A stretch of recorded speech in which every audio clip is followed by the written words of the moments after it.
अस्सलामुअलैकुम। कैसे हैं सारे दोस्त? सब ठीक ठाक हैं?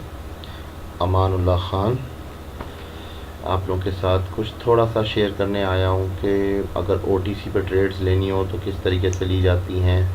डिजिटल अगर आप इस्तेमाल कर रहे हैं तो डिजिटल में एक $10 से किस तरह से आप जो मुनाफा हाथ में आता है लेने की बुनियाद पे उसको ग्रैब करते जाएं, तो क्योंकि ये आपको एक दफ़ा मुनाफा देगा और सेकंड टाइम देगा, थर्ड टाइम नहीं देगा। मार्केट की कैंडल फ़ौरन रिवर्स हो जाती है, तो जो दे रहा है वो ले लें। तो इस बिना पे जो भी आपको प्रॉफिट मिलता है तो आप $10 से, वैसे तो मैं $10 कर रहा हूँ लेकिन मैं ये रेकमेंड नहीं करूँगा एक न्यू बिगनर को। कम से कम पहले तो प्रैक्टिस करें दबा के, जिस तरह मैं प्रैक्टिस कर रहा हूँ। इसको मेरा ओपन अकाउंट सामने, सब सामने नज़र आ रहा है, कोई चीज़ नहीं छुपी हुई। और कुछ लोगों का ये ख्याल है कि आप जो है रियल अकाउंट पे क्यों नहीं ट्रेडिंग करते। भाई देखो, बात बड़ी सीधी सी है कि 2 रुपए की भी ना, ये $2 की भी कीमत है, ठीक है। अगर $2 की कीमत मेरी नज़र में नहीं होगी तो शायद फिर मुझे यहाँ ट्रेडिंग करने के लिए मैं कोई और काम करूँगा। बड़ी सीधी सी बात है। और जब आप वीडियो बना रहे होते हैं, ये सारा कुछ कर रहे होते हैं, तो ये इतना आसान नहीं होता, आपका पूरा फोकस होता है। तो एक चीज़ समझाने के लिए, एक स्ट्रेटजी समझाने के लिए सिर्फ थोड़ा सा मैं हाजिर हो गया हूँ, ताकि ये पता चले कि ओटीसी के अंदर हम क्या कर सकते हैं। ओटीसी में भी कमा सकते हैं, ऐसी बात नहीं है, लेकिन ये है कि उसके लिए क्या करना पड़ेगा। स्टॉच सेटिंग देख लें, स्टैंडर्ड पे ले लें, जो इसकी अपनी स्टैंडर्ड सेटिंग्स हैं उसको आप अप्लाई कर दीजिए। इंडिकेटर्स नोट कर लीजिए। SMA आपने 13 पे रखना है, EMA 21 पे, और WMA 100। WMA का कलर जो है वो वाइट है, EMA का कलर ब्लू है, और SMA का कलर येलो है। SMA और EMA जब आपस में क्रॉस करेंगे मार्केट का टर्न हो जाएगा, और WMA जब ये आपस में एक साथ क्रॉस करेंगे तो मार्केट का ट्रेंड चेंज हो जाएगा।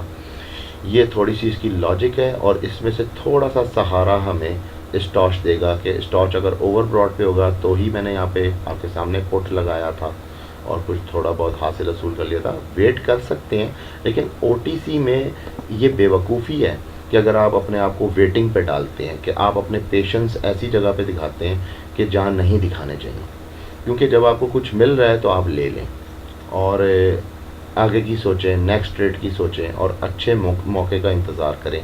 ये ना करें कि ठीक है हमारे पास टाइम है और मार्केट भी नीचे जा रही है तो सो ऑन लगा देते हैं। ऐसा नहीं करें। इस तरह ये होता है कि जो आपने कमाया होता है वो भी निकल जाता है, और जो एक कंसिस्टेंसी होती है ट्रेड्स के अंदर वो ख़त्म हो जाती है। तो इंडिकेटर्स मैंने आपके साथ जो है वो डिस्कस करने थे। थोड़ा सा मार्केट को मैं मिनिमाइज़ करके आपको दिखा देता हूँ कि लॉजिक क्या है। लॉजिक ये है कि आपके सामने नज़र आ रहा है कि जहाँ मार्केट क्रॉस करेगी, येलो का जोन ऊपर आएगा, ब्लू का जोन नीचे होगा, मार्केट टर्न कर जाएगी। लेकिन जहाँ एक देखें कि बहुत डीपली आप देख रहे होंगे कि यहाँ पे बहुत ज़्यादा मार्केट नीचे आ गई है, तो उसकी वजह यह है कि WMA ने भी दोबारा क्रॉस मारा, और यहाँ पे जिस तरह मार्केट एकदम टर्न होकर काफ़ी ऊपर गई है तो यहाँ पे WMA ने क्रॉस मारा। तो इसके अंदर जो मूविंग एवरेज की जो ये जो स्ट्रेटजी है, इसके ऊपर काफ़ी हमें फ़ायदा हो जाता है। समटाइम जब ये आपस में जैसे ही क्रॉस करने लगते हैं तो उस टाइम पे अगर आप ट्रेड लें तो ओटीसी में भी सक्सेसफुल हो जाती है। तो एक मैंने जैसा ट्रेड ली थी, सेकंड फिर इसी एसेट के ऊपर ही लेके देखते हैं। और अभी इस वक्त जो है स्टॉच अब बिल्कुल डाउनवर्ड है, लेकिन स्टॉच में होता ये है कि हम सम टाइम जब मार्केट जैसे ही इसके ओवरब्रॉड पे, या जब जैसी ओवरसोल्ड पे आ जाती है तो ओवरसोल्ड पे हम उसको टाइम नहीं देते और हम अपनी फ़ौरन जो है ट्रेड टेक कर लेते हैं। ये गलत चीज़ है। उसको थोड़ा सा मौका दें, उसको पूरा नीचे से टर्न होके ऊपर आने का मौका दें कि जब वो नज़र आए हमें कि वाकई अब ये ऊपर आ रहा है। प्लस स्टॉच के अंदर जो 2 लाइंस होती हैं ये भी आपस में क्रॉस करती हैं। जब ये क्रॉस करती हैं तो ये एक बेहतर सिग्नल देती हैं, और इन इंडिकेटर्स के सहारे जो है हमें जो है ट्रेड करने का मौका मिलता है। लेट्स सी, 4 मिनट का टाइम है। मैं एक रिस्क तो नहीं कहता ट्रेड लेने लगा हूँ, लेकिन ये मुझे लग नहीं रहा, क्योंकि ये इसने नीचे एक सपोर्ट लाइन बनाई तो है। लेट्स सी, मैं देखता हूँ ये क्या करता है। लेकिन जो हमें मिलेगा हम वो लेंगे, उसकी बिना पे ट्रेड होती है। डिजिटल में अगर आप इंतज़ार करें कि ये इन द मनी हो जाए तो ये बेवकूफ़ी है, ये नहीं करना चाहिए। अब देखें इस वक्त तकरीबन 1.59 और आ गया, तो तकरीबन ये हमारा है कि अगर इस कंसिस्टेंसी से आप चलते रहेंगे, ट्रेड्स लेते रहेंगे तो आपको फ़ायदा होगा। और ये मैं तो खैर $10 इसलिए ले रहा हूँ कि मेरे पास एक प्रैक्टिस अकाउंट है और इसमें बहुत सारे डॉलर्स इन्होंने दिए हुए हैं, तो 10 ठीक है, एक अच्छा फिगर है। लेकिन एक एवरेज रेशियो और साथ में एक मनी मैनेजमेंट होती है। मनी मैनेजमेंट के बिना पे आप अगर $1 लेते हैं तो $1 का रिस्क ले रहे हैं। तो $1 के रिस्क पे अगर आप कितना समझते हैं कि आपको कितना परसेंटेज मिल जाएगा? $1 का मतलब होता है कि 10 सेंट अगर आपको मिल गए हैं, यू आर सक्सेसफुल। अगर आपको 20 सेंट मिल गए, मोर सक्सेसफुल। लेकिन $1 का ये मतलब नहीं कि आप $2 उसमें से निकालेंगे। This is not forex. तो इस बात का बड़ा ख्याल रखें कि आप जितनी अमाउंट लगा रहे हैं, जितना आप रिस्क ले रहे हैं, क्योंकि इसका फैक्टर इसी तरह है कि risk factor is equals to reward, कि जितना आपका रिस्क लेंगे उतना ज़्यादा रिवॉर्ड मिलेगा। एक ट्रेड और मैं कर लेता हूँ, वीडियो थोड़ी सी लंबी हो रही है। इसी एसेट पे कर लेते हैं, लेकिन टाइम क्योंकि बहुत कम है और मेरा एक शुरू से असूल है कि ओटीसी के अंदर कम से कम भी आप 5 मिनट का टाइम आपके पास होना चाहिए। उसकी वजह ये कि समटाइम जब मार्केट आपके अगेंस्ट हो जाती है और आपके पास टाइम होता है तो मार्केट दोबारा भी उसी जगह पे एंगेज हो जाती है। अब आप यहाँ पे अंदाज़ा लगाएं तो यहाँ से मार्केट जब आई, नीचे आई, आपको लगा कि नहीं अब ये ऊपर जानी चाहिए, लेकिन आप नोट करें फिर नीचे आ गई, लेकिन उसके बाद इसने आपको दोबारा चांस दिया। तो 5 मिनट का टाइम होगा तो चांस बनेगा, कम टाइम होगा बहुत मुश्किल हो जाता है जी। तो एक तो ये हो गया, थोड़ा एसेट चेंज करके देख लेते हैं कहीं और कोई ऑप्शन मिलता है तो ठीक है, अगर कुछ समझ में आती है तो।